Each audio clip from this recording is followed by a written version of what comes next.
Driving dish, George's driving dish. Welcome everyone to the first episode of Drive and Dish with George Niang. I'm here with one of my favorite guys, one of my favorite teammates, JC, Jordan Clarkson. Yeah, leader of the Good Vibe Tribe, I forgot. How's everything going, man? I was just chilling. Can't do much in the crib, locked up. Man, I hear you.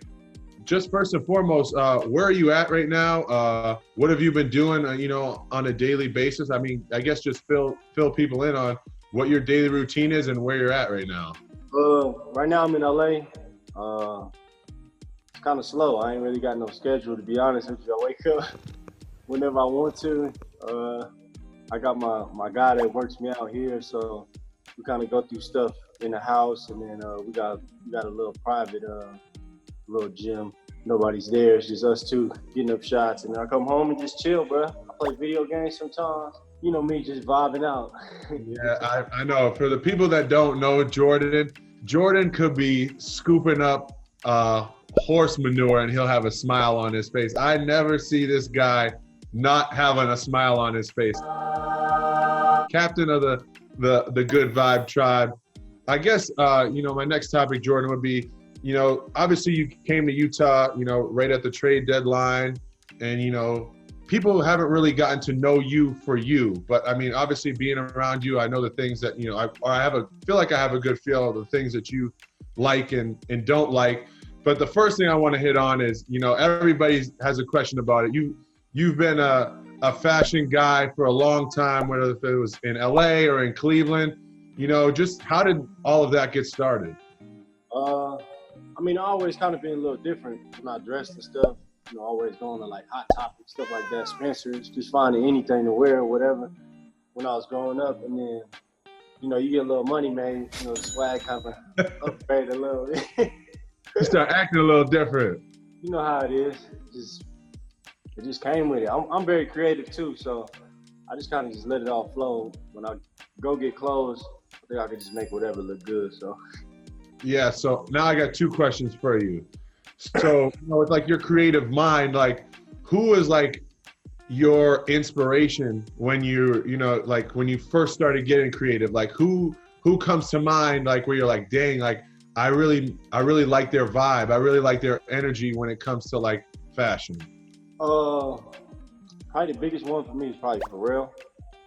Yeah. Like big time, like Pharrell did like everything. He kind of started, like I feel like he started it all. To be honest with you, everything he wore was just fire. He even wearing women's clothes and stuff now. So it's kind of just went off scale for him, and he's still doing it at an old age. So it's wild. Now, I mean, that is crazy. I mean, I remember, watching Pharrell and he started wearing skinny jeans before people were wearing skinny jeans. So, that's kind of crazy that, you two are kind of in the same realm there. And I guess my last question for you on this topic would be how do you pull some of the things off? Clearly there's some things that you wear where people are like, what is that? But every time I see you, it's like, you just have this confidence, this swag about you where it's like, I don't care what other people think. Like, I just have this confidence. So it may look bad, but it looks good on me. Yeah, sometimes I do go in the mirror and be like, man, this is trash. But, I'm about to wear it. Like, he's fire.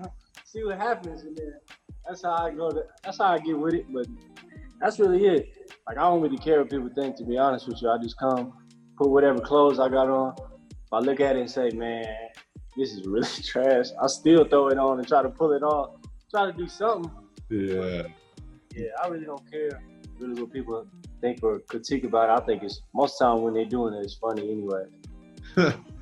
No, I completely agree with you. And above anything else is you're being yourself. As you know, in the world, in the NBA, there's a lot of people who just aren't them. And yeah. I cannot say that about you. You are 100% Jordan Clarkson. You are not trying to be anybody else.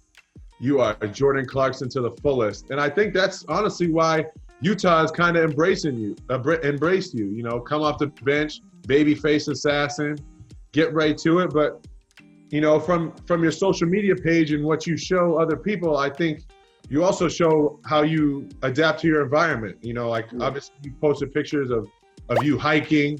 Have you gotten into hiking before you were hiking while we were back in Utah? Yeah, I mean, I was going a bunch of hikes and stuff out here in LA. You know, they got some good ones out here, Runyon. A few of them kind of like unknown ones where you lead to like a little like lake or pond or whatever. You just kind of take everything in. Just hear the air, you know, everything just going around you and just really be in the moment. And then when I got to Utah, finding that hike was just like me randomly just driving around. I was like, oh wow, I could go up this thing, and it just took off. And then I end up, I think it's called like Living Room Mountain or something like that. The living room, yeah, where all the rocks are like stacked together. Yeah. So, but yeah, I'm finding a lot of trying to find my way through Utah without people kind of telling me, and I'm just trying to pick out the best ones and, you know, vibe out, chill. Getting a feel for yourself. I like that. Yeah. I like that. Now let's tap into like skateboarding, because when you told me, you know, you were into skateboarding, I was like, what? You play basketball? How did that start? Like, who do you look up to? Because I know the only skateboarder I know is like Tony Hawk or it's Ryan Sheckler, you know, just the basic ones. Yeah, definitely that was like a big reason I started getting into that. Like, I was playing the skateboard games when I was younger and stuff, but then like nobody ever really taught us to skate. We just kind of went outside in our neighborhood, and if a skateboard was laying around, we don't jump on it for whatever, for 15, 20 minutes. We skating around the whole neighborhood, just running around everywhere. But not too much anymore, man. You know, you gotta keep these legs right. Yeah, hey man, you only got so many jumps left in them. You can't waste them skidding them, falling down on the skateboard. I hear that. You know, just to give people a little more about you, clearly, you know, what you look like is not who you are, you know, on the inside. You have so many different branches. Like, I feel like we're touching it here. And the more I got to know you, I'm like, man, like this guy, JC, he's just way different than what I thought he would have been. You know, one, like, you're kind of reserved. You're not opening up to everybody, which is a good thing for you. But obviously the people want to know. And, you know, I've clearly gotten to see a lot of you, and, you know, you have an elevated palate for wine. You know, you're constantly, you know, when we're out to dinner, you're like, hey, you should try this bottle. You should try that bottle. And I don't know if you were corrupted in Cleveland or playing with LeBron, because I know he's a wine connoisseur, but when did that all start? And would you get into wine in your post-career? And what's your favorite bottle? I need to hear that one. Man, I ain't gonna lie to you. I did get corrupted. Okay, well, you know, I used to be straight. Like, when I got to Cleveland, I got traded to Cleveland, I was a big Hennessy guy in 1942. You know, all the hard stuff, some box wine and stuff like that. And I get to Cleveland, I'm like, man, what is this? So I'm starting to scrape up the bottles at the end. I'm looking at the names, I'm looking at the prices. I'm like, yo, what? He was like, nah, this is what you need to be spending your money on right here. So I'm like, all right, I'm jumping right in the door with it. And then K Love is like one of my best friends in the league. Him just always having it. Tristan always at his house having a bunch. It just kind of just like all in my brain. I just started picking out wines that I like. You know, got a nice collection out here in LA. So living the good life. I like that. My favorite bottle though, I mean, if I'm on a date and I don't even, you know what I'm saying, like the chick a lot, we kind of like, it's the first time, I might just get her a bottle. Man, that's probably like my Caymus or something. Yeah. Keep it like that, keep it light. And then, you know, the good ones, you got Opus One, Continuum, classic you always can go to at any restaurant for real is like a Caymus. Get a glass of Caymus. Those are nice too. I'm a big cab guy, so you know I'll make it happen. Hey, I'm a Pinot guy. I'm a Pinot Noir guy, but I am a big fan of the Caymus Special Edition. I can't find anything lower than 2016, but one time when I was hanging out with JC, he pulled out a 2013 bottle. So, ladies and gentlemen, if you want a good bottle of wine, Jordan Clarkson, he knows where to go. But JC, you know, this is the infamous question, man. The tattoos, man. Everybody wants to know, man. Everybody wants to know. When was your first tattoo, and who did you go with to go get it? It was, dang, that's 2 years ago, maybe 2-3 years ago. It was small though. It was like, I think it was on my wrist. Yeah, I ain't covered that one up. It's right here, but it's a lot of, yeah. It's right here. It's my family's initials. And then after I got that one, I kind of was like, man, this looks tight. I got a lot of room to go. So I just started going in the summer. I literally was just getting tatted. Like I would work out, get tatted all day. Work out, get tatted all day. Work out. And it was like a routine. So I'm just used to just coming back home, getting a tattoo. And the next thing you know, I'm all filled up. I'm like, well, that happened fast. But you know, my thing was, you know, it's just another way to express myself. I got a lot of my family members, stuff that I was around like growing up, music, film, some basketball stuff, just stuff with kind of just made me who I am, just give me memories throughout the day and stuff like that. I just got a new one actually. It's kind of healing. I'm gonna show you. Hold up. It's Willie Nelson right over top of the peace sign. Oh, that's hard right there, bro. I gotta finish the other side of it.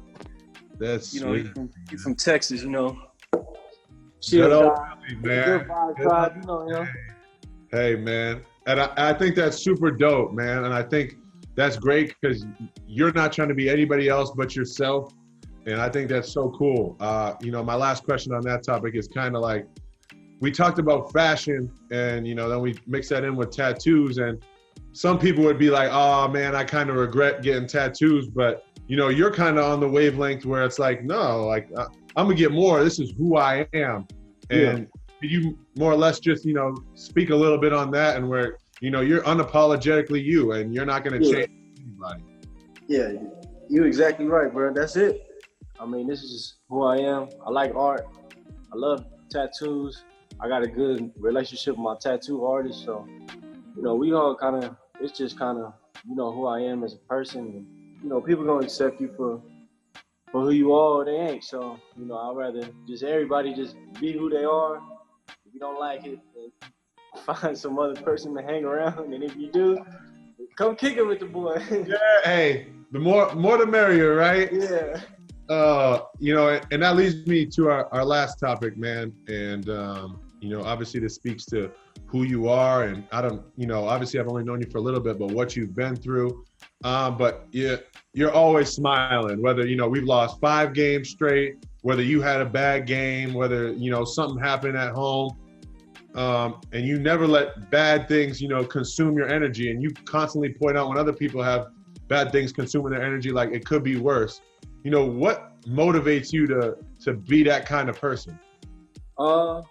I mean, because I used to be real hard on myself, to be honest with you. Always, you know, stressing about everything. But, you know, we can't think about too much of the future and can't think about the past too much. I try to find an even just in the moment kind of thing where I'm just locked in the moment and I just want positivity and that's it. Because energy levels just start messing up when you just thinking about too much. So all it is, let's think about, not even think about it, let's just be happy.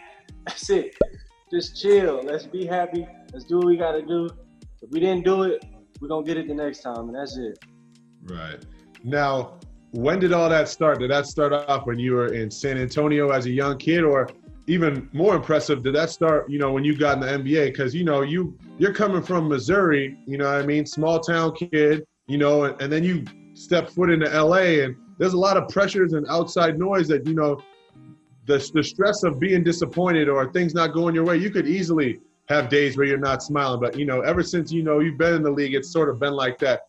Quiet, babyface assassin, always smiling. I mean, I guess it did kind of start when I was younger because, you know, I didn't go to a big school coming out of college. I really wasn't expected to either. Then I transferred. You know, I worked super hard. You know, Drew Hanlon, God has been around me a lot during that time. kind of helped me through that path of when I was sitting out and all that. But I wasn't expecting to, make the league either.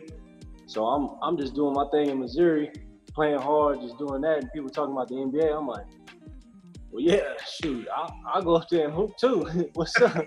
And then got to the league, second round pick. Was like expecting to be a first round pick, but that's where my whole thing started to come, where I just lost like expectations of anything. You know what I mean? Yeah. If you lose that, I feel like that part of, thinking so much, expecting something, you never feel like you lost anything. You always feel like you're gaining and gaining every time. So I think that's where it really started growing for me, because at the same time, I get to the league, I know I got to support my family, all that as well. And then where I really felt like I hit another level of maturity is when I had my daughter, and everything kind of just like leveled out for me. I was like, oh wow, like this is right now. This is the moment. This is the moment we need to live in. Forget about everything else, and this is it. Just have fun and enjoy it. Because growing up, there's a lot of people that make it out and stuff like that. So you got to enjoy every moment of it. And that's what it's about.